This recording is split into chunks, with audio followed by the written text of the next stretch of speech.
Triangle का moment of inertia निकालते हैं। ये एक्सिस है अपना, ठीक है, ये जो है ये लाइन बेस वाली जो लाइन है ना, वो हमारा एक्सिस है। और तो मोमेंट ऑफ इनर्शिया क्या होता था, dm r स्क्वायर, ठीक है। तो r square basically distance, axis से डिस्टेंस। तो एक्सिस से ये पर्टिकुलर डिस्टेंस पे कितना मास अवेलेबल है वो निकाल लेते हैं, ठीक है। तो ये एक्सिस है, एक्सिस से एक कोई डिस्टेंस ले लेते हैं, ये डिस्टेंस अपन ने ले लिया है ना, इसको x बोल देते हैं। और ये जो पतला सा जो स्ट्रिप लिया है इसका थिकनेस dx ले लेते हैं, ठीक है। अच्छा, तो मैं यदि एक बार इसको ये कर देता हूँ, ये ट्रायंगल, बड़ा वाला ट्रायंगल तो ABC है। अच्छा, इसको D और E कर देते हैं। अच्छा, तो इसमें ट्रायंगल ADE ये सिमिलर है ट्रायंगल ABC से, ठीक है। अच्छा, ये छोटा वाला ट्रायंगल की जो हाइट है उसको मैं h बोल देता हूँ, ठीक है। तो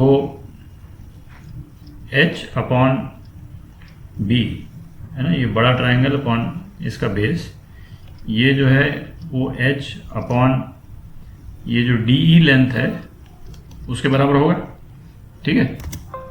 तो D कितना हो गया, D हो गया B अपॉन h, और h को जो है वो x के टर्म्स में लिख देते हैं, तो h माइनस x हो गया, ठीक है।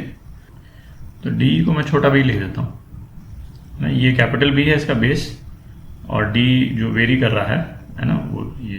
तो dm जो है वो ये जो स्ट्रिप है, पतली सी स्ट्रिप जो अपन ने बनाई, ठीक है, ये वाली जो स्ट्रिप है, ठीक। तो इसका ये dm कितना हुआ, तो ये हो गया b into dx into density.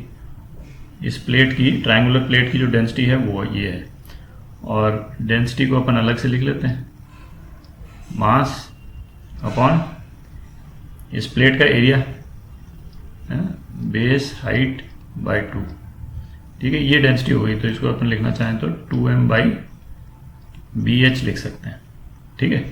ये डेंसिटी है, इसको बाद में यूज करेंगे।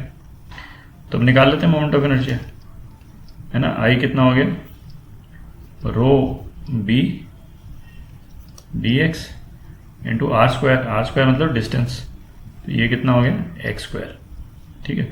अच्छा, b की वैल्यू यहाँ से डाल देते हैं, है कि नहीं। तो ये हो गया इंटीग्रल, रो बाहर कर लेते हैं, है ना। b की वैल्यू यहाँ से डाल दिया तो कितना हो गया, b by h minus x square dx, ठीक है।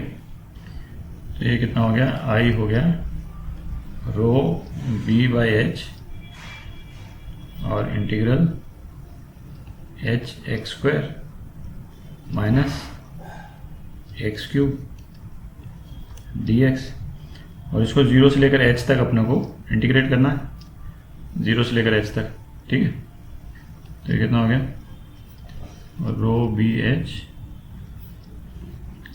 x cube by 3 minus x to the power 4 by 4, ठीक है, 0 से h। तो इसकी वैल्यू डाल दीजिए, और यहाँ से रो की वैल्यू यहाँ से डाल देना, ठीक है। तो ये आंसर आ जाता है अपना, तो ये आ जाएगा m h स्क्वायर बाई 6, ठीक है। ये हो गया, तो इसको बगल में लिख लेते हैं और फिर थोड़े से इसके वेरिएशंस देख लेते हैं, एम एच स्क्वायर बाई 6, ठीक है। ये तो है ये वाली एक्सेस जो बनाई ना, ये वाली एक्सेस इसके अराउंड। अच्छा, इसी को यूज़ करके, इस रिजल्ट को यूज़ करके यदि जैसे ये रेक्टेंगल दे रखा है, उसके साइड्स ए और बी हैं, है ना, इसका मोमेंट ऑफ इनर्शिया निकालना है यदि इस एक्सेस के अराउंड, है ना, ऐसे रोटेट कर रही, तो उसको भी निकाल सकते हैं। बेसिकली आपको हाइट पता करनी, ये हाइट पता कर लें, तो एम एच स्क्वायर बाई 6 ये एक का निकल जाएगा, और उसको है ना 2 से मल्टीप्लाई कर दीजिए, तो दोनों का निकल जाएगा, ठीक है। ये भी h ही होगा, ठीक है।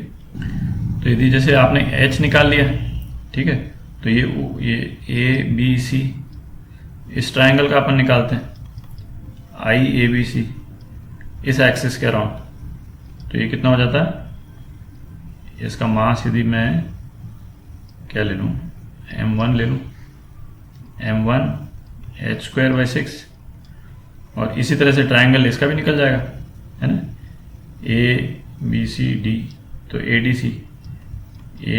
सी ये कितना हो जाएगा, m2 h²/6, ठीक है, इसको m2 ले लेते हैं।